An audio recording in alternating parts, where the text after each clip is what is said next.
All the way from Oregon, Arizona, and North Carolina, your hosts, Anthony, Tommy, and Theron.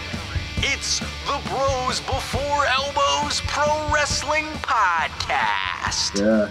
We are going freaking live. Oh my gosh, I'm in the hot seat right now, getting crazy on the Bros Before Elbows Pro Wrestling Podcast. Always some technical freaking difficulties every time coming at you hot. Something's always got to break. We always got to be late. And if you want, you can take them out on a hot date and you can tell them all about your skates. And maybe, just maybe, you can recreate Inmate. Oh, welcome to the show. It is a two-man show right now. Tommy Guns will be joining us in a little bit, but we got T-Money's on the other line. T-Money, say what's up. What's going on? Is this thing recording? Are we on? Am I on? Am I live? I'm ready. Let's do it. Oh my gosh, I'm getting like 1,000 freaking text messages. Sweet Jiminy Christmas. Oh my gosh. Yes. Hey, so I have seen a little bit of Raw. I've seen a little bit of SmackDown. I've not caught up on NXT. Woo! I've not caught up on NXT. So if you want to run some NXT game, please. I don't have any. I don't watch it. I'm sorry. I'll watch TakeOver. Oh my gosh. Yeah, we can talk about TakeOver, man. We can talk about Money in the Bank. Crazy. Hey, listeners, what should we talk about? Oh, that's right. It's being recorded. This is not live, so you have no idea what's going on in live time. You will only hear this on Podbean or on iTunes when you download the podcast. So we're going to talk about NXT TakeOver.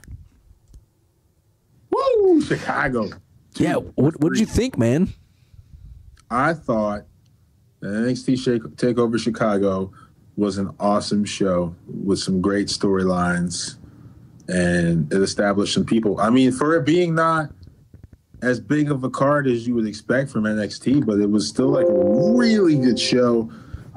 Very fond of Velveteen Dream versus Ricochet. Very fond of Tommaso Ciampa versus Joey Gargano. I actually got a Joey Gargano tattoo today. His logo is now on my forearm. That's legit. Yeah, it stands for do it yourself, man. Never forget about DIY, because you got to do things yourself. But I liked it. I was very impressed with it, with everything from the opening bell to the ending bell. What did you think of it? Did you like it? Were you feeling it? I was, man. I was feeling it. It was definitely a full day of wrestling. So I watched Money in the Bank first, and then after Money in the Bank finished, then I went into NXT. So I'm trying to rattle my brain again on what was happening. But, dude, sweet Jiminy Christmas. Everything was just absolutely incredible. The Ricochet Velveteen Dream match was awesome. Velveteen Dream is so good, dude. He puts on such a good fight. Yes, he does. Rocking the Ode to Hulkamania outfit and just killing it out there, man. Like, he's the truth, man. He's the truth. I can't wait to see him whenever he gets to the main roster. I really hope he succeeds up there because he's got it. In NXT. He's got it. Yeah, dude, there. For sure. Me too. I would love to see him actually do something fun on the main roster, not just be, punked and put to the sidelines, I hope not. And I don't think he will be. I just hope that he gets over with the main roster crowd. Like on some Enzo Amore times 30 type stuff. Because the only reason he got pushed was because he was over so much. Yeah. And Velveteen done nothing wrong. So I'm just, oh man. He's so good. He's so good. He really is. He's entertaining.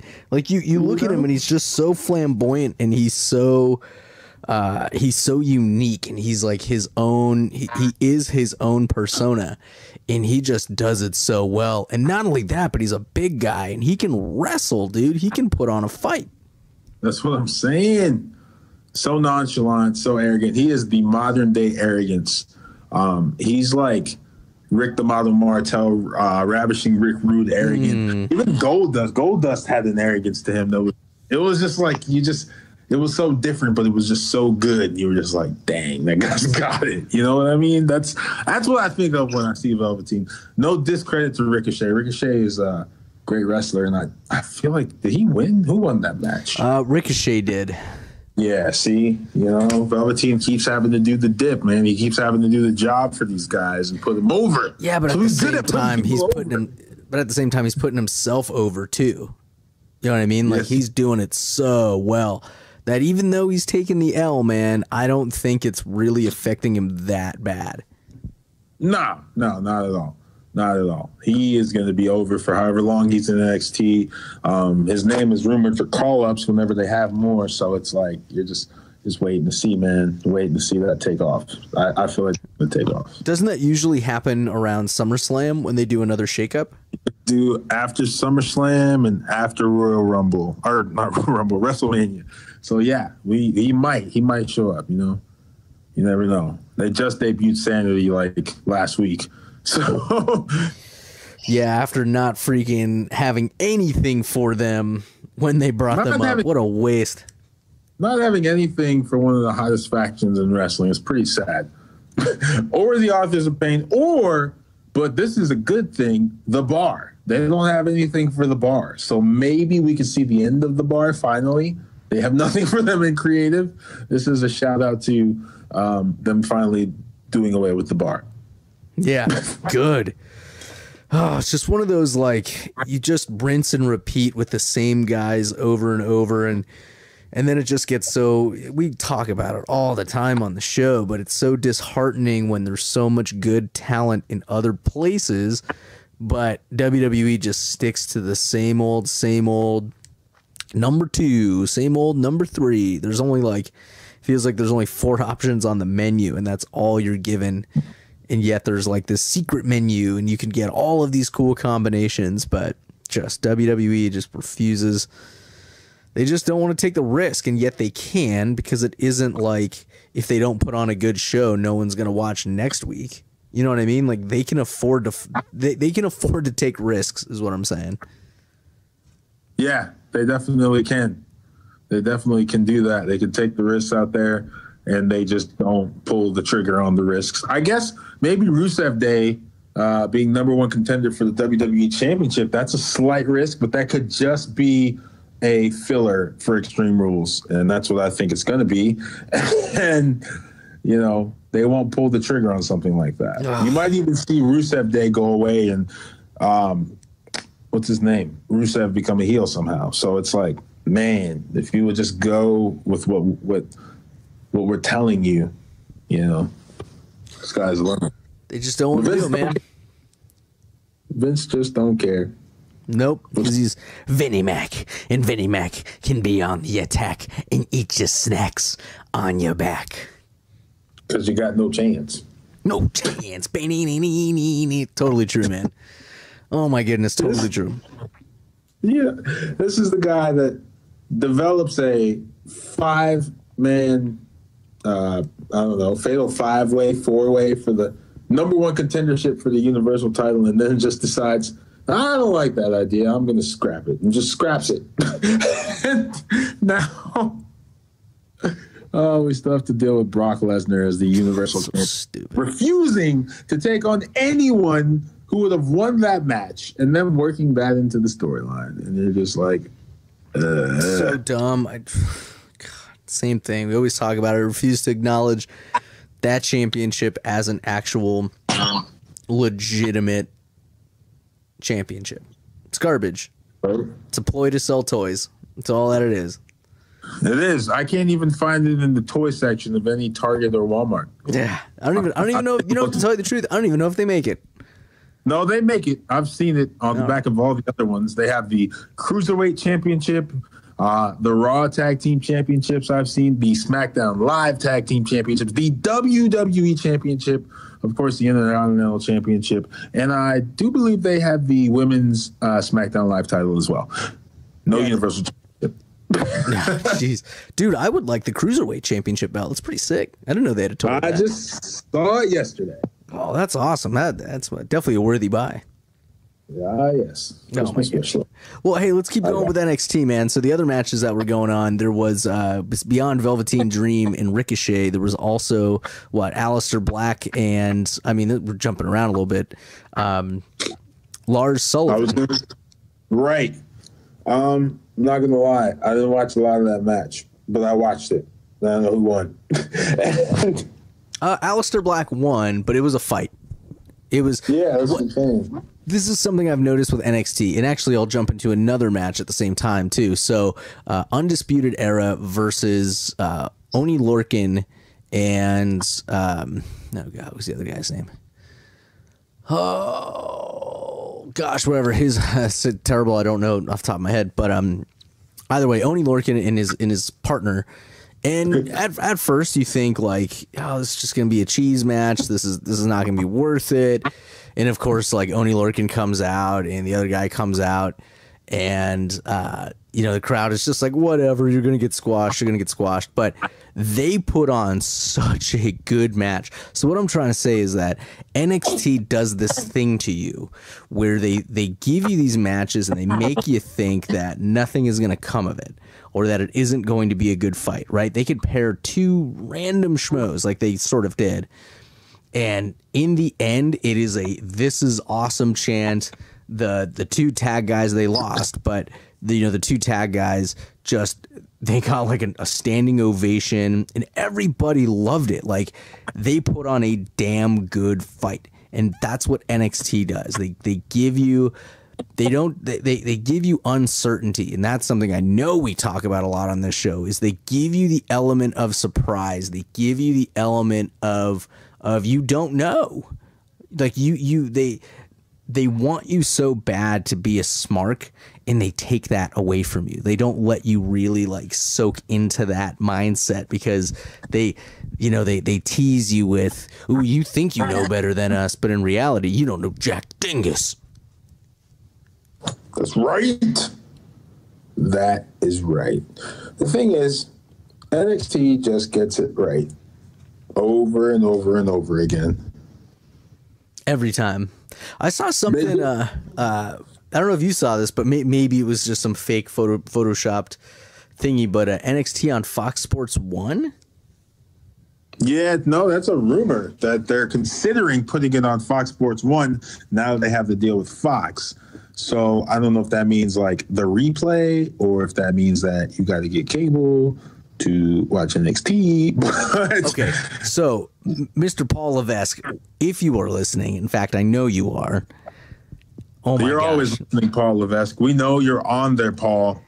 Take the match, Paul. Listen, man, do not call anybody up. You keep everybody in NXT. You do not move a damn soul. You do not move a damn soul.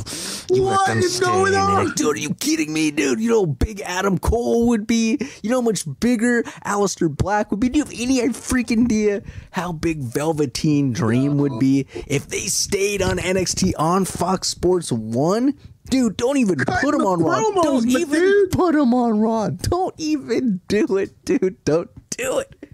You're gonna get such a big pop, dude. Those guys, everybody, dude. Freaking Roderick Strong, oh my god, dude. Well, Bobby Fish when he gets back, but dude, everybody else that's freaking on NXT, right? Gargano, Ciampa, freaking, of course, Black. Already said him, but dude, the roster goes deep, dude. That if they went to a television network and not just the WWE Network, do not move those guys. You need them there for the next like two years. Keep them there. Think about what it would do for ratings. It'd be so good because it would be. I see where you're going. It's all from Full Sail University, where all these characters are over in their own ways. And I wish I could remember who wrestled with Oney Lorcan for the tag titles. And I can't. So, listeners, if you know the answer, let us know, because I can't think of his name, but I know that the match was awesome. I gotta look it up. Hang on. Shayna Baszler versus the Nikki Cross match was also awesome. Such a good match, and just establishes Baszler as that dominant B word that ain't taking nothing from nobody, no matter what they do or how crazy they are. She's here to stay. And she's a member of the Four Horsewomen. I don't know which ones are the originals. I'm not really sure. I feel like right now the UFC version of the originals or MMA version is a lot stronger looking than the WWE version, simply because half of them are feuding anyway, and they're UFC women. So, sans that. Ooh, Ciampa versus Gargano 3. Oh, my God. It was so dirty. Ooh, that Ciampa's so good. I still don't... He doesn't have music. Yep, I love that. I love that he has no music.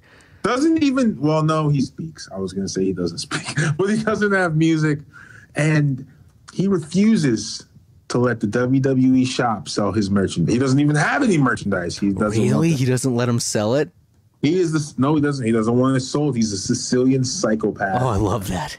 Who stalks the lives of his prey, who spits on the wedding ring of his former partner. I'm pretty sure he was the best man in that wedding and lived with that couple for like 7 months. And what's up? He was running. Oh my God. Oh my God. Evil running. Finally, The Rock has come back to the podcast. What an intro, man. What I miss? We had to look up. Well, actually, now I know the name of the guy. Okay. Well, a trivia question for Tommy. Okay. Who was Oni Lorcan's tag partner in NXT TakeOver? Wait, who's the partner? Oni Lorcan. I don't even know who that is, man. If he walked in my house and took one of my chips, I wouldn't know who he was. He came within an inch of becoming your new NXT Tag Team Champions with Oni Lorcan. What about Mustache Mountain? Is that a thing? We haven't even gotten there yet. Spoiler alert! Running in with the dirt. Here are my dirt sheets. The answer that we're all looking for is Danny Burch. Damn it! It was Danny effing Burch. Sorry. That was. Oh, okay. We're talking about NXT TakeOver Chicago. Yes. Yeah. All right. Cool. Oh yes. All right. Okay. Yeah. Because the last show you guys did was before Money in the Bank. Now we're talking about the Fallout. Yes. Because we had technical difficulties, and I just decided to start the show because I got really pissed off at Windows, and so I said, "Screw this! I'm just going to start." Tommaso Ciampa versus Joey Gargano 7. It could happen, man. That last fight was 35 minutes, man. That Chicago Street fight was 35 minutes and 29 seconds. That story was so good. Oh, yeah. But didn't Ciampa win? He did, yeah. He did, man. I think he's challenging Black next, Aleister Black. Oh, that's awesome. Man, that's crazy. What a heel. I need that in my life. Yeah. That's man, freaking awesome. But no, we were saying briefly, like to kind of recap, we were talking about how like NXT gives you that element of like if you try to be a smart, you can't. They take that away from you, because the Oni Lorcan Danny Burch match was incredible. Like everybody thought this was just going to be a squash, but it turned out to be ridiculously awesome and really well put together. And so NXT does that, right? Like even the Lars Sullivan Aleister Black fight, Black's just gonna beat him really easily, but like Lars Sullivan put up a damn good fight. Same thing. Like they just give you this element of uncertainty, and that's exactly what is like so important and so crazy and cool about NXT.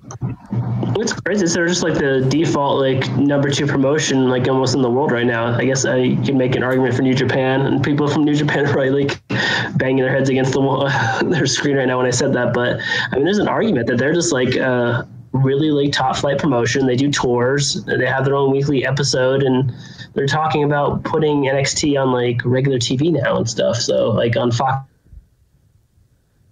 That's also WWE moves over to Fox. That's what we were just talking about, and I was saying, joking. I was saying, Paul Levesque, if you're listening, if you decide to go that route, do not promote anybody. Do not take anybody from NXT and put them into Raw. You need to keep them in NXT for like the next 2 years.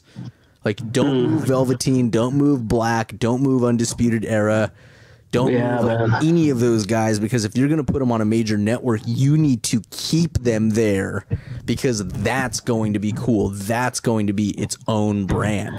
Like, the pitfall and the danger is if you freaking put them on Raw, right? Like we were talking about earlier in the episode, that if Velveteen Dream moves up to Raw, he could be wasted talent. He could be sidelined. And that would be such a waste. Andre Cien Alma says hi. Oh my god, dude. Or authors of pain say hello. Exactly, dude. Freaking sanity. Sanity. Oh my god. It's. I mean, yeah. Like, gee, that's like 3 like major players that could be doing something on Raw and SmackDown. They're all 3 just kind of lost in the wind right now. It just like it doesn't. I don't know. It doesn't make sense. It doesn't make sense. That's why if they do a major network, like don't F with it. Why would you do that? Why would you take anybody from NXT to promote them? Again, like, we joke about it, but dude, NXT is or moving from NXT to Raw or SmackDown is like a demotion. It's not a promotion, it is a demotion, because there's just the intimacy is gone. The small crowd love is gone. Now you're just a big fish, small fish in a very big pond. Yeah, so we know Raw's number 1, SmackDown's like number 2, sometimes still number 1. Like, they need to treat NXT, if it goes on TV weekly, they need to treat it like a number 2 or number 1 level. Like, they need to treat it exactly like they can like go toe to toe with Raw and SmackDown at any time. Like, I don't know, maybe even in Survivor Series or the Royal Rumble have them, or WrestleMania have them have a more of a presence there. I guess maybe have them have a Survivor Series team competing at Survivor Series, made them have more entries in the Royal Rumble, maybe having one of their matches float over to WrestleMania on that Sunday, because I don't know, man, it's so much talent down there and so good with these takeover events. So like it needs like a bigger stage. Even they might be hitting their head on the ceiling right now. That's true. They could be outgrowing their space. Dang, man. Oh, crazy. So yeah, that's basically you're now caught up on what we were talking about while you were gone. Nice. Aaron, soapbox. Is Aaron here? I think you put a mute on. Oh, he put himself on mute. Okay, yeah. NXT TakeOver was awesome. Am I back? Woo! Woo from Carolina. I missed like 5 minutes of whatever y'all said because my call exploded and my technology just blew up. So it's all good. I heard something bigger stage, something dark side, something else. Yep, that sounds about right. Okay. Well, on the Money in the Bank then.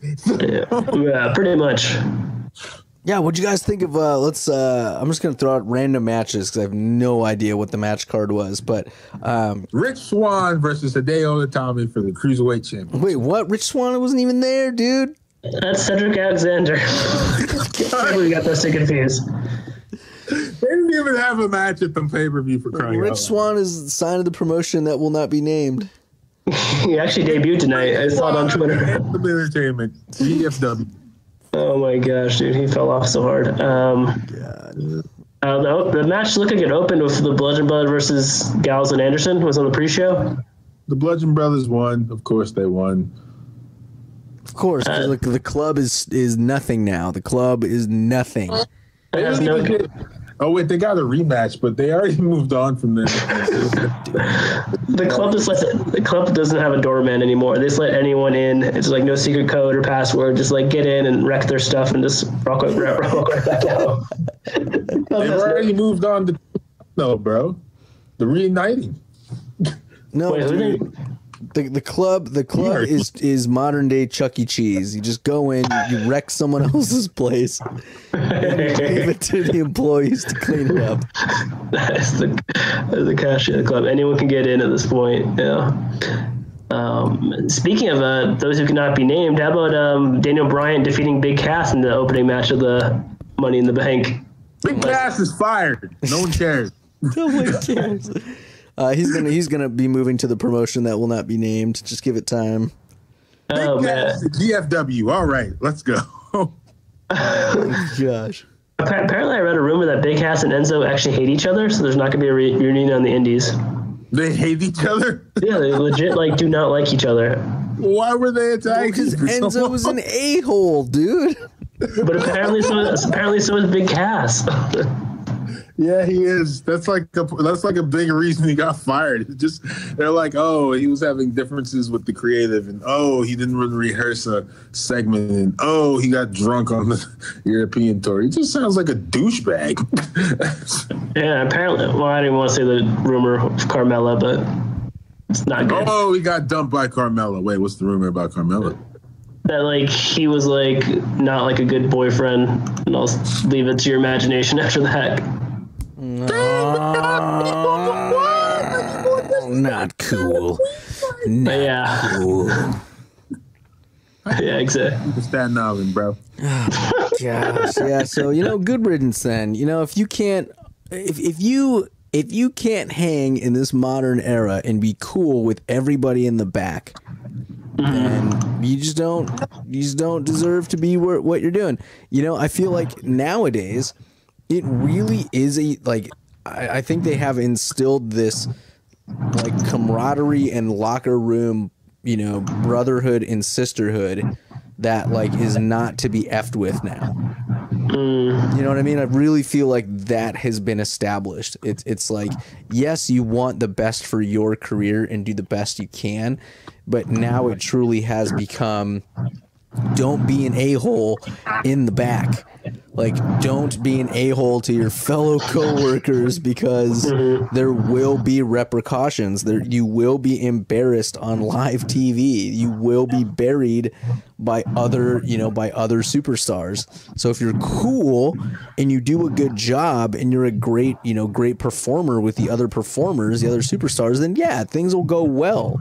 But if you don't abide by that, if you can't abide by the simple golden rule of not being an a-hole, then you deserve to not be a part of this company. Especially, he wasn't even that talented, man. He was okay on the mic. He was still learning in the ring. It's what are you doing? It's not like you're a former world champion and you're a big pay-per-view headliner. You're still trying to learn your ropes and trying to pay your dues still. Yeah, you're still cutting your teeth. I don't know, dude. It's just the whole program they did with Daniel Bryan. Cool for Daniel Bryan, makes him look good because he can fight a big man. But at the same time, it was duh, we know Daniel Bryan's going to be, kicking ass and taking names. There's no reason for him to not win. But, it just goes to show, all right, he's gone. So Big Cass is by the wayside. So we'll see what happens in the future. Someone else who's going to be gone for a while, Bobby Lashley defeated Sami Zayn, and I guess Sami Zayn was injured. I guess he has a bad shoulder. Yeah, he has a huge. Obviously, I guess he was working through a bad shoulder. I guess he injured it last August or something like that, at Summer. So he was working through it the whole time, and yeah, so he's just decided to get surgery, and he's going to be out. I think they said almost till WrestleMania, maybe. Whoa. Which sucks, man, because he was really finding his footing as an asshole heel. Yeah, but here's the thing, though.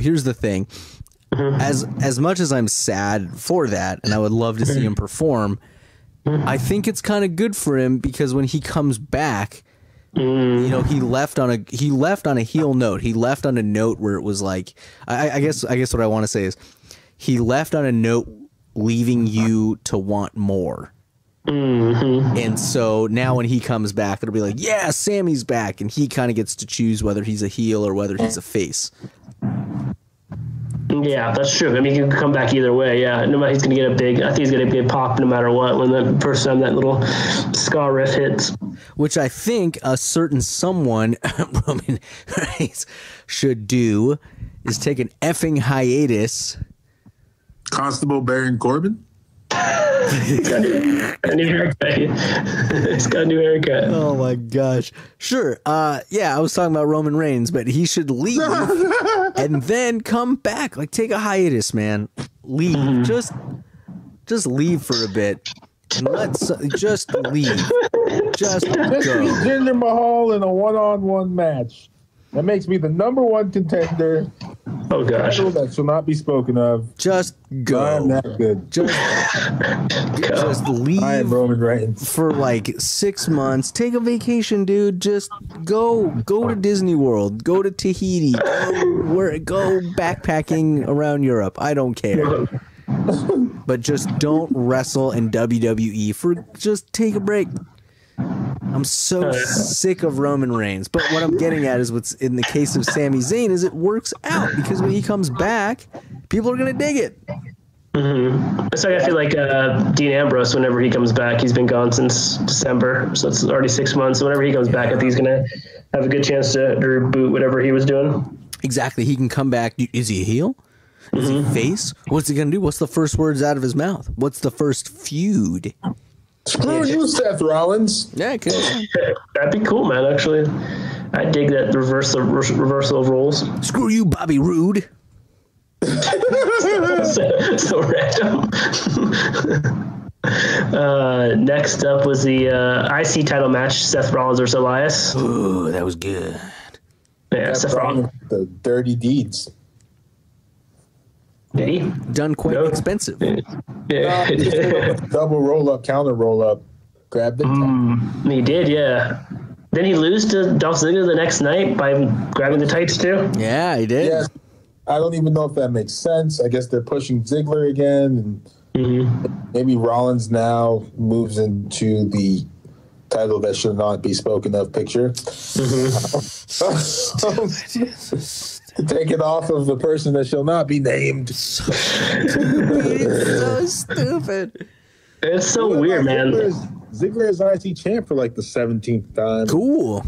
Do we care? Is it relevant? Is it yeah, I dig it. I like it. Okay. I think it's cool if these guys got the Drew McIntyre like element with him, which is like he's like the powerhouse and Ziggler's like the pretty boy.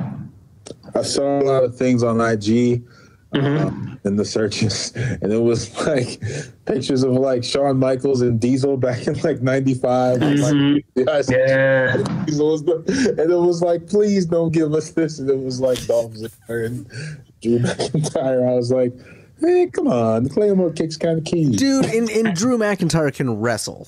Yes, way better than Kevin Nash. Kevin Nash could never wrestle, and the sad thing is, I never realized that because I was like, yeah, that was a hard pill to swallow for me personally too. Like, no, Kevin Nash kicks ass. He's so cool. And then you watch it and you're like, oh no. He was just a really cool character, but he just didn't have. Yeah, he just could not. He was just big and slow, and he couldn't even hit a power bomb correctly most of the time. He was just dropping your opponent when he's dropped a Big Show on his head that one time. It was crazy. My God, you can't even complete your finisher. If you can't hit your finisher, you need a new finisher. So true. Yeah. I kicked out of this conversation 17 times. All I was saying was that Drew McIntyre can wrestle. Yes. Concur. Yeah, no. Can you hear us? Yes, I could hear you. Every time I just come back in the conversation like I was never gone. It's like I'm talking and then I just disappear like a ghost and then I come back. Yeah. I just thought you stopped talking, so I was like, well, I'm not going to let there be dead air. I'm just going to keep going. I don't know what y'all were talking about. On to the next one. We're talking about that match that may have stole the show was the women's Money in the Bank contract ladder match won by Miss Alexa Bliss. Yeah, it was a good one, and I forgot to pick her. How do you now live on Miss Bliss? Maybe because I thought she had already had her run because she had a strong run in like 2015 through 16, no, 16 through 17. Yeah, man, she's the main roster, man. She's been champion on SmackDown and Raw, and she's been Miss Money in the Bank, and she's champion again. She's kind of running stuff, to be honest. I love her. The goddess. She is the goddess. Respect her authority. Yeah, it's kind of crazy how she's risen to the ranks so fast. Right? Yeah. Like, debuts on the main roster. I think she won the SmackDown Women's title within like maybe a month or two of being up there. Two-time Raw Women's Champion. She might be a 4-time Women's Champion. I don't know how many times she won the SmackDown Women's title, but I know she's won the Raw one at least twice. And the way she did it, and then they were saying that That was supposed to be in the main event, but I guess they changed their mind at the last minute. I mean, I thought that was good. That was like a good pop. That was, I don't know, it was bigger, her or Ellsworth. What do you think? I think her for sure. Yeah, I think probably her. Yeah, I feel love a good cash in. Yeah, dude. Yeah, I guess. but it's. What? I was gonna say it's crazy. Just more to listen to Bliss's rise. I mean, she really didn't do that much in NXT. She's just more like a valet to tag teams. She didn't wrestle like. Oh, she was down with Blake and Murphy. Yeah. Further away from Blake or Murphy, whichever one it is. I think it's Murphy. I'm not sure though. Double check that. Yeah, it's just crazy, man. No, I'm just joking. So it's just crazy, man. It's like. I guess WWE views her as like maybe the number one woman in the whole company. I'm sorry. I told you guys. You guys never believed me. I was like, Miss Bliss is. I know she can't wrestle that great yet. Good. They got something there. Yeah. She's definitely risen to the ranks, and she's highly decorated, and she's great on the mic, great crowd control. Like, all right. I mean, it's just, I don't know. We talked about it earlier in the show. I just don't want her to fall victim to, being the number, like just another easy choice on the menu. You know what I mean? Like, let's stick to what's safe, right? Let's stick to what's the number 2 or the number 1 or the number 3, right? Like, we can't stray too far away from the menu, right? We can't get crazy, right? We just gotta have what people like. People like burgers and fries, right? Like, even though chili cheese fries are really cool, but they're just not the French fries, right? Like, bacon cheeseburger's kind of cool, but let's just, hamburgers. Just people like regular hamburgers, number 1. So I'm just afraid that's like the default. You know what I mean? We don't know what to do, so let's give it to Alexa Bliss again and see what happens. Who's working back in WWE Creative? How dare you sully her good name? I'm not trying to do that. I'm not trying to do that because I think she's one. Alexa Bliss, I know you're listening, and I love your talent. I think you're great. I'm just afraid for your PR. I'm just afraid for just the comfortability, if that's a word. Yeah, I'm just afraid for the comfortability of just putting the title back on you, just for the sake of it being you. Not saying that you need that, because you could absolutely hold your own, not with a title, but there's just so many other cool options out there to explore. So many other flavors to try, so many other cool combinations to try. I was telling Theron earlier in the show, like, WWE can afford to take risks. Yes, right? Yeah, they're number 1 company in the world by far. They can afford to do it. It's not like if they do, like, I'm just going to throw it hypothetical. This is a total hypothetical, right? Like, they can afford to put the title on, let's say, Mickie James for, I don't know, 2 weeks. And see what happens, right? No one's going to turn the TV off and go, I'm not going to watch WWE because they put it on Mickie James. Like, that's not going to happen. WWE can afford to do this, and they don't do it. They always play the safe card. They always play the, I'll take the number 2, I'll take the number 3. God forbid you put it on God forbid you eat something else. God forbid you have a tuna fish sandwich. Just saying. Yeah, I agree, man. They do kind of play it safe a little bit too much. Kind of rotate between at the top of the card where they should be given, like, yeah. I mean, they gave that Jinder Mahal that one chance for 6 whole months, and God, we stuck with that. So, but that shook it up. It did. That shook up the universe, and that got people talking, and that was cool. Regardless of it not being cool at the same time, it was still cool. It was a shakeup. You want to know what's not a shakeup? Case in point, the stupid Universal title on Brock Lesnar. Here we go.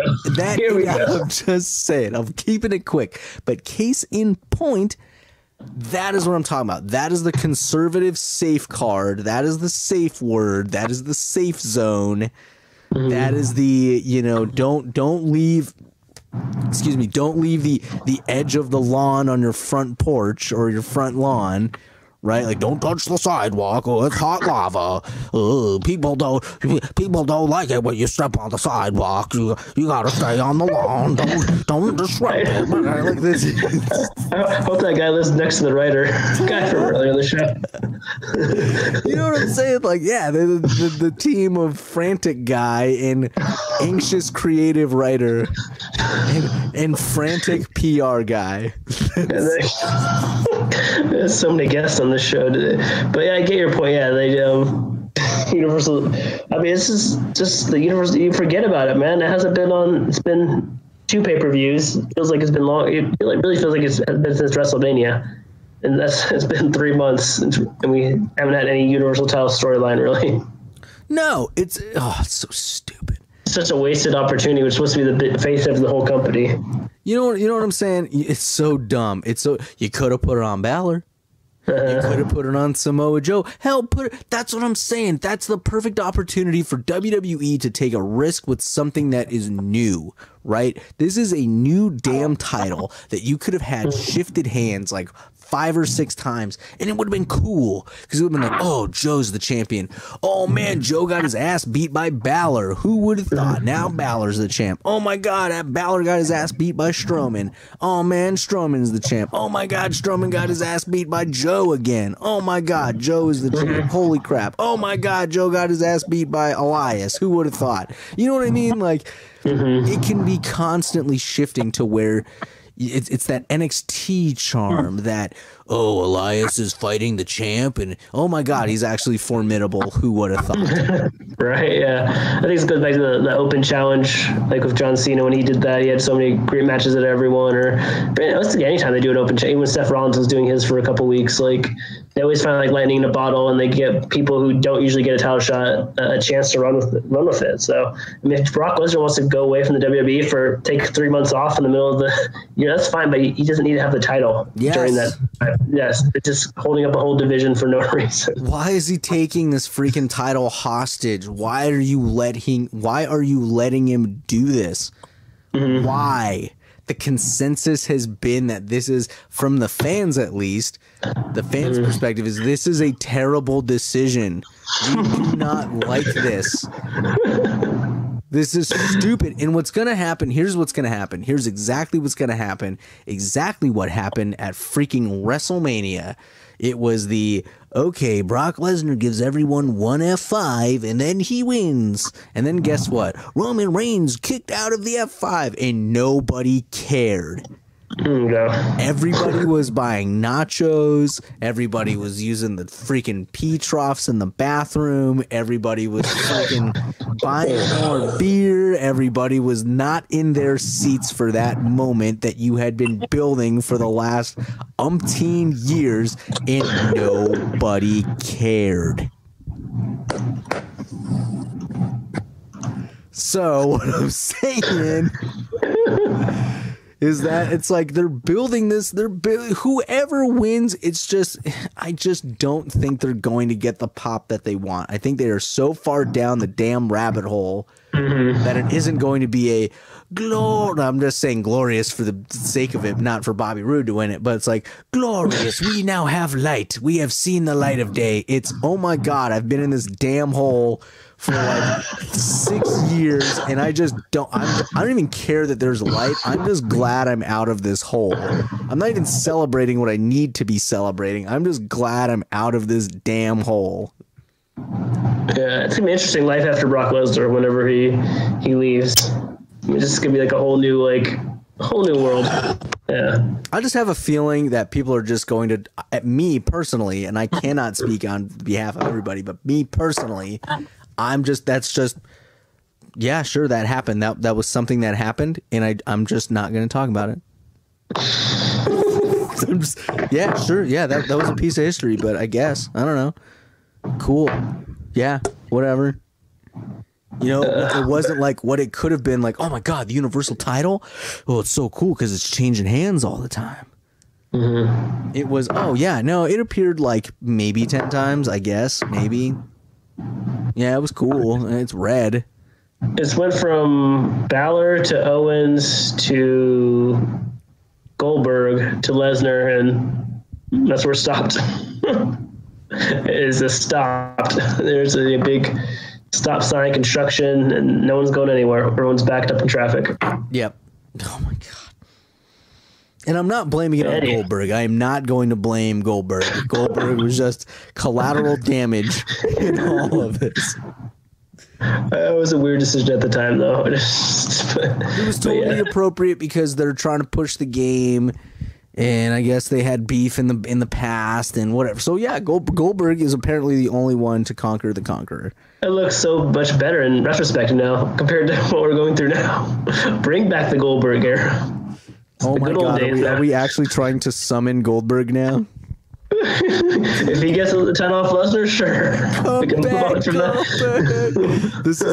This is the oh my God, I can't believe I'm sending the beacon for Goldberg episode. Beacon for Goldberg. I like that episode name. It's a great title. Oh man. Do we still have that beacon in the shed? Yeah, yes, boss. I can't believe I'm telling you this. I thought we sold that out. I thought we sold that at a garage sale. No, sir, we still kept it. Sign the damn beacon. I'm retiring tomorrow. Oh gosh. Speaking of beacons, man, James Ellsworth is back in the WWE fold. I couldn't be happier, man. I was super happy about that. He has a very impressive run. I think he got a raw deal, so I'm glad he's back, man. I hope he's back for at least through SummerSlam. Maybe longer. You know what? Just have Ellsworth beat Lesnar. Just do the damn deed. Wouldn't it be great if, like, Braun Strowman's going to cash in or something, and Ellsworth kind of gets in the way and wins, or they book a match between, I don't know. Somewhat screw Lesnar and Ellsworth. I can totally see that happening. I can totally see. All right, here's how it's going to play out. Okay. Braun Strowman is going to be like, you know what? I'm not going to wait for you to be injured or hurt, Brock Lesnar. I want to cash in and have a one-on-one fight with you. And you know what? Just to make things more interesting, I want Ellsworth to be in the match. Just for the hell of it. Just, I already pulled Nicholas from the audience, so I just want Ellsworth. Why not, right? Let's just give this chinless wonder a chance. Something will happen. Make a wish. Where it's now a three-way dance of death. And Ellsworth wins. He beats Braun Strowman and Brock Lesnar, pins Brock Lesnar nonetheless for the Universal Championship. Oh my God, I don't even know what I would do. You're talking about shaking it up. You want to shake it up? There you go. Listen, Paul Levesque, hire me. You're getting kicked out. You're getting dragged out by security if they do that in the first meeting. You know, it's just crazy enough to work. A good Triple H impression. Oh man. Another title. AJ Styles and Shinsuke Nakamura appeared moving on from each other, but they did have a good last man standing match. Yeah. They finally got their good match. Waiting since Japan to finally recreate that magic. Darren, what do you think about that? Me? Yeah. See. Oh, you just grinded your gears about the Universal title. Took that ball and ran with it. That was an epic match. That match was like 30 minutes long, I think. It was, yeah. And of course, I would have thought that they ruined it with the candid nut shots, but what a way. Theron got booted right in the middle of his. Oh no! No. I was even giving him space too. I was like, I'm not gonna come in. let him glitch out. I think he got pulled under the ring by Kane right there. Team Hell No coming back for Theron's soul.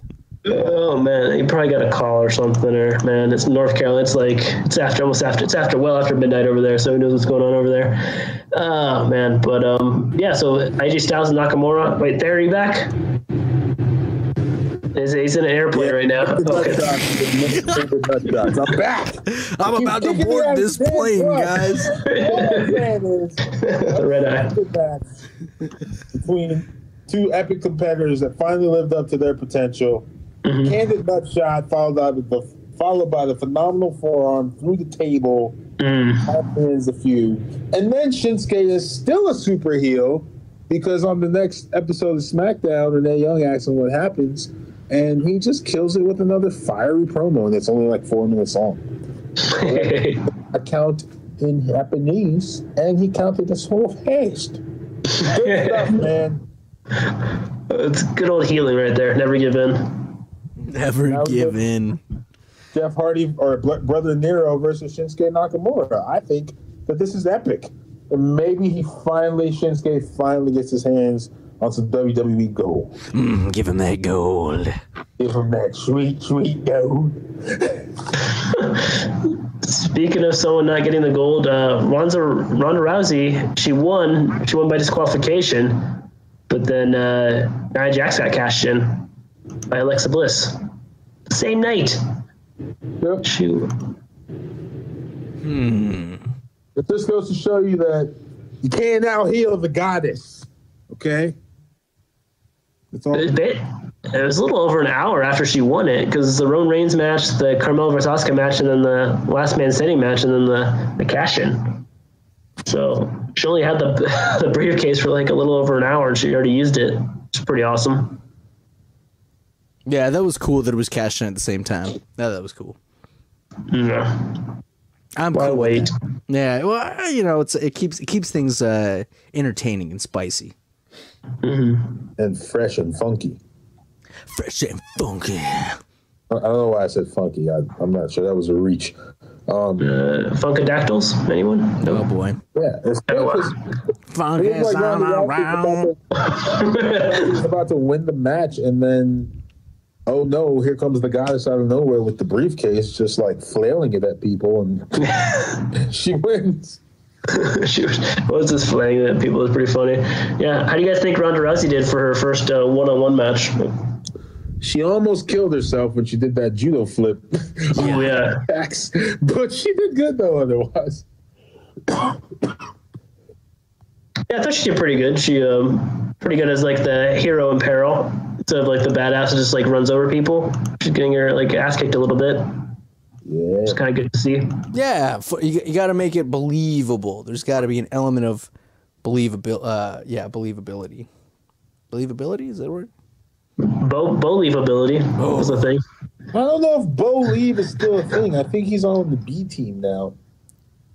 I'm still not a fan of the B team. I don't think anyone should be a fan of the B team. Okay. Mockery and the shame to Ernar Shyster and Mr. Perfect Kurt Hennig. There, I said it. Oh, man. Everybody's got a price. That's Ted DiBiase Jr. Oh, yeah. I think he sells real estate property now and like business real estate or something. Makes sense. Oh my gosh, I totally forgot about him. Did you? Yeah, young DiBiase, right? That you're talking about? Yeah. Him Yeah, and dude. Oh my Cody gosh. Rhodes had a feud once. When Legacy split up. Yeah, that's a cool stable, Legacy. Yes. It's beautiful. And then the main event of Money in the Bank, Braun Strowman defeated Bobby Roode, Balor, Owens, Kingston, Rusev, Samoa Joe, and The Miz to win the Money in the Bank contract. Ooh, that was good. So many more people could have gone over than Braun Strowman.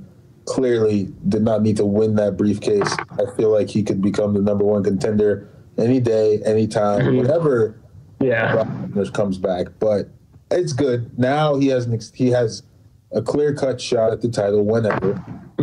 As soon as he finds Brock Lesnar, I think he should sit on him and beat him and get the title off of him, because I'm tired of him being the champion. And plus, it's another accolade for Braun Strowman and his like build to perhaps superstardom. He's kind of got it going right now. Yeah, he's got the Greatest Royal Rumble trophy already. Now he's got a Money in the Bank briefcase, and I think he has to cash it at SummerSlam, man. Like he's a monster in the bank, man. He doesn't need to surprise anyone. He's like that damn good already. He's that like powerful.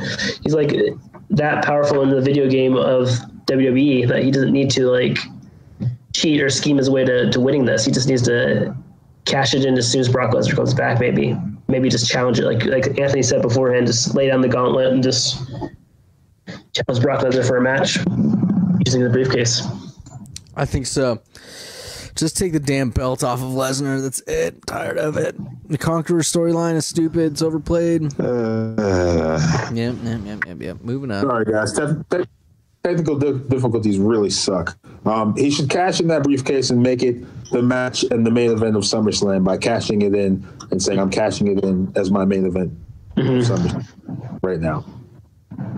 I dig it. Get it off of Lesnar. Did they fight one-on-one? I don't feel like they did.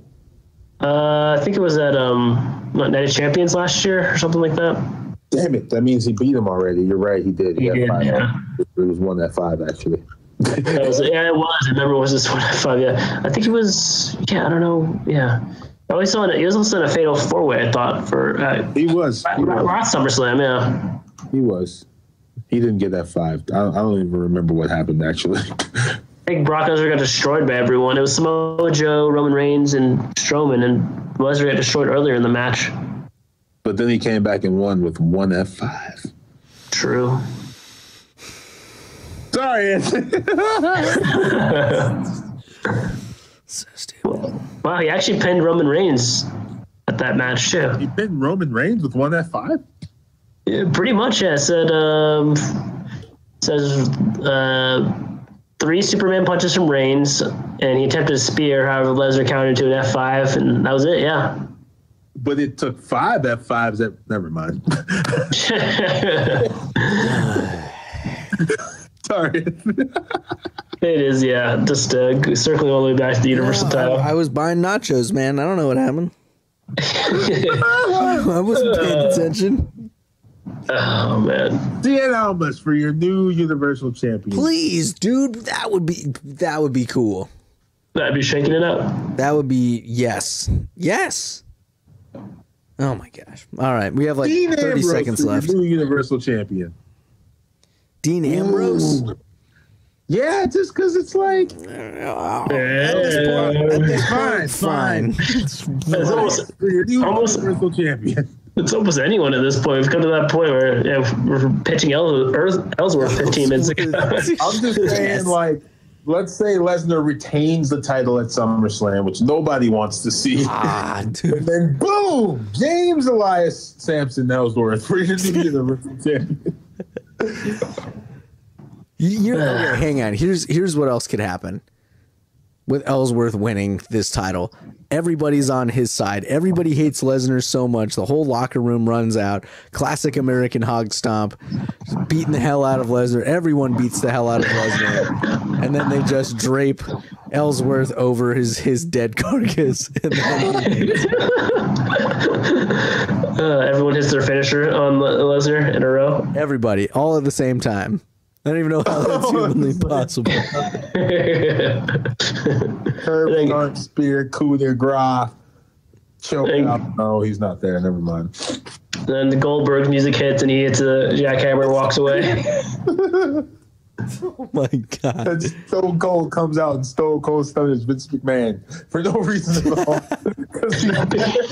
That'd be great. That'd be great. Yeah. All right. Gosh. All right. All right, that's it. End of the episode, guys. That's it. That was great. That was good. Thanks for tuning in to the Bros Before Elbows Pro Wrestling Podcast. You can find us on iTunes and Podbean. You can find us on Facebook, Twitter, Instagram, Tumblr, the YouTubes. Subscribe and like and share and follow all of those things. Share the show with a friend. Of course, big shout out to our international listeners. Thank you for tuning in. Elbow drop everyone you know. No, we'll drop your friends too. Better not bring your kids. Sorry, I had to. Chappelle showed it.